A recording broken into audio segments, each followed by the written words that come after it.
శబరిమలలో జరుగుతున్న శాస్త్రీయ అద్భుతాలు. అయ్యప్ప గర్భగుడి ద్వారం ఆకాశంలోని ఒక నక్షత్రంతో పూర్తిగా సరిచూపుతుంది. ప్రతి సంవత్సరం మకర జ్యోతి కనిపించే సమయంలో ఆ నక్షత్రం గర్భగుడి లైన్లోకి వస్తుంది. ఇది యాదృచ్ఛికం కాదు, శక్తి శాస్త్రం. శబరిమల మార్గంలో మీరు వినే మెత్తని ఓం హం నిజంగా చెట్ల నుండి వస్తుంది. అడవి నిర్మాణం, లోయ ఆకాశం వల్ల సహజంగా ఓం ప్రతిధ్వనిస్తుంది. ఇది ప్రపంచంలో చాలా అరుదైన ప్రదేశాల్లో మాత్రమే జరుగుతుంది. గర్భగుడిలో ఒకే దీపం పెట్టినా వెలుతురు 10 రెట్లు ఎక్కువగా కనిపిస్తుంది. ఇది సాధారణ వెలుతురు కాదు. గర్భగుడి అంతర్గత శిల్పం ప్రకాశాన్ని రెట్టింపు చేసే నిర్మాణం. ఇరుముడిలో పెట్టే 2 భాగాలు ఎడమ కుడి సాధారణ సాంప్రదాయం కాదు. ఎడమ భాగం మీ పాత కర్మలను విడిచిపెట్టడం, కుడి భాగం కొత్త శక్తిని తీసుకెళ్లడం. కర్మల్ని రీసెట్ చేసే రీతిలో రూపొందించారు.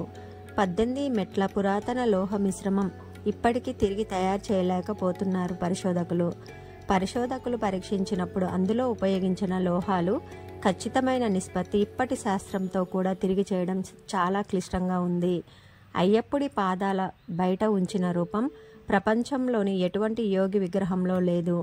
ఈ స్థితిని శబరిమల యోగం అంటారు. ఇది వెన్నుపూస శక్తిని తక్షణమే మేల్కొల్పే ఆసనం. అయ్యప్ప స్వామి శబ్దం ప్రతిబింబించే పడి ప్రాంతం, భూమి క్రింద పెద్ద శబ్ద మండపం ఉంది. అక్కడ మీరు స్వామి శరణం అని గట్టిగా పలికితే శబ్దం 3 సెకండ్ల పాటు తిరిగి వస్తుంది. ఇది సహజ శబ్ద విన్యాసం.